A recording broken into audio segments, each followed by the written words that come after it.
wabarakatuh. Perkenalkan, nama saya Ilham Fauzan Fadilah dari kelas A3 PGSD 2018. Di sini saya akan menjelaskan tentang pembelajaran saintifik. Pembelajaran dengan pendekatan saintifik yaitu proses pembelajaran yang dirancang sedemikian rupa agar peserta didik secara aktif mengkonstruk konsep, hukum, ataupun prinsip melalui tahapan-tahapan. Tahapan yang pertama yaitu mengamati, yang dimana untuk mengidentifikasi atau menemukan masalah. Lalu yang kedua, merumuskan masalah. Dan yang ketiga, yaitu merumuskan hipotesis. Hal ini agar guru dan siswa terbatas dari prasangka yang semena-mena, pemikiran subjektif, atau penalaran yang menyimpang dari alur berpikir logis, karena sudah terbukti dari hasil tersebut. Lalu ada kriteria pendidikan pendekatan saintifik. Di antaranya, yang pertama untuk mendorong dan menginspirasi siswa berpikir secara kritis, analisis, dan tepat dalam mengidentifikasi, memahami, dan memecahkan masalah. Lalu yang kedua, mendorong siswa agar mampu berpikir hipotetik dalam melihat perbedaan, persamaan, ataupun tautan satu sama lain dari materi pembelajaran. Nah, yang ketiga, yaitu mendorong siswa agar mampu memahami, menerapkan, dan mengembangkan pola pikir yang rasional dan objektif dalam merespon mata pelajaran. Yang keempat, berbasis pada konsep teori dan fakta yang dapat dipertanggungjawabkan. Jadi tidak semena-mena, bisa dipertanggungjawabkan. Dan yang terakhir yaitu tujuan pembelajaran dirumuskan secara sederhana dan jelas, namun menarik saat penyajiannya. Lalu ada langkah-langkah pembelajaran saintifik. Proses pembelajaran saintifik menyentuh tiga ranah, yaitu ada ranah sikap, ranah pengetahuan, dan keterampilan.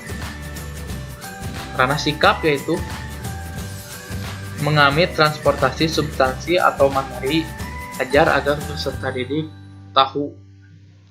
Nah, yang kedua ranah keterampilan yaitu agar transformasi substansi atau materi pelajar agar peserta didik tahu bagaimana cara itu.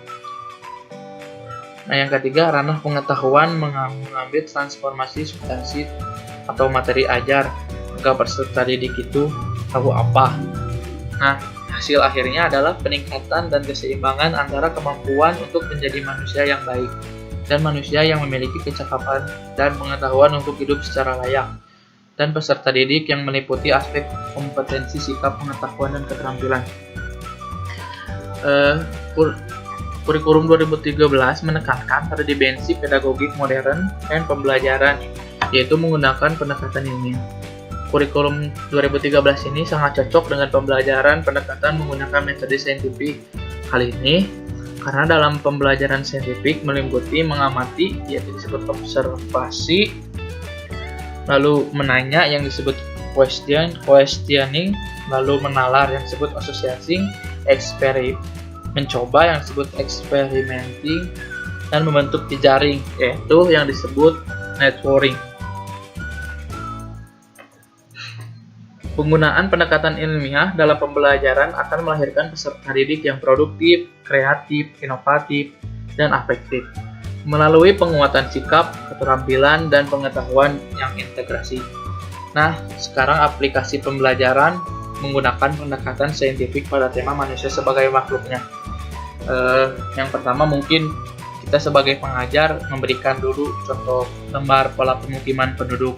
Dalam pengaplikasiannya mungkin bisa dilihat yang pertama pengamatan nyata fenomena alam atau lingkungan dan pengamatan objektif.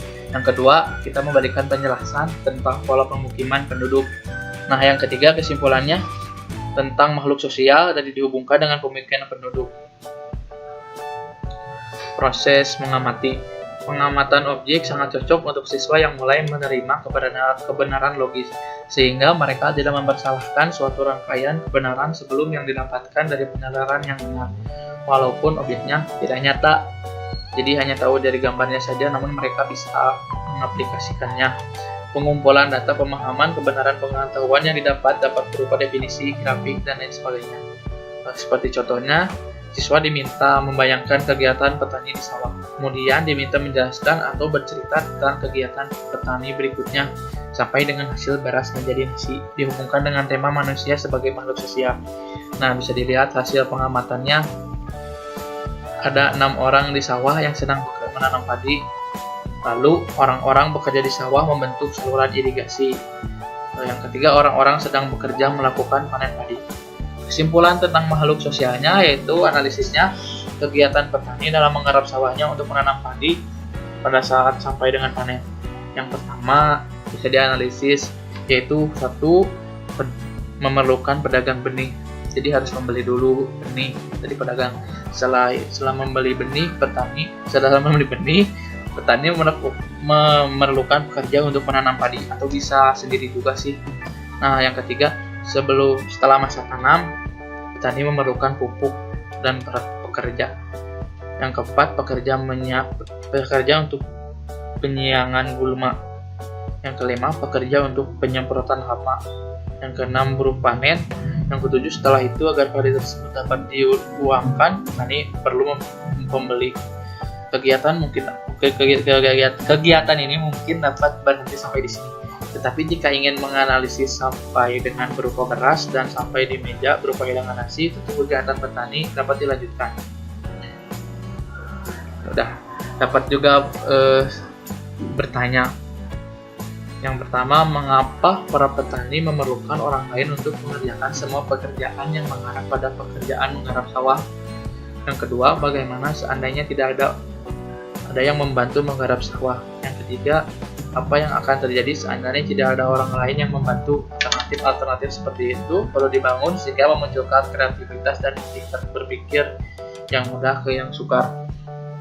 Nah, yang ketiga, mencoba secara sempit berarti menunjukkan dan dapat diartikan secara luas, yaitu membuktikan. Lalu refleks tentang manusia sebagai makhluk sosial, duduk tanpa boleh bicara dengan yang lain.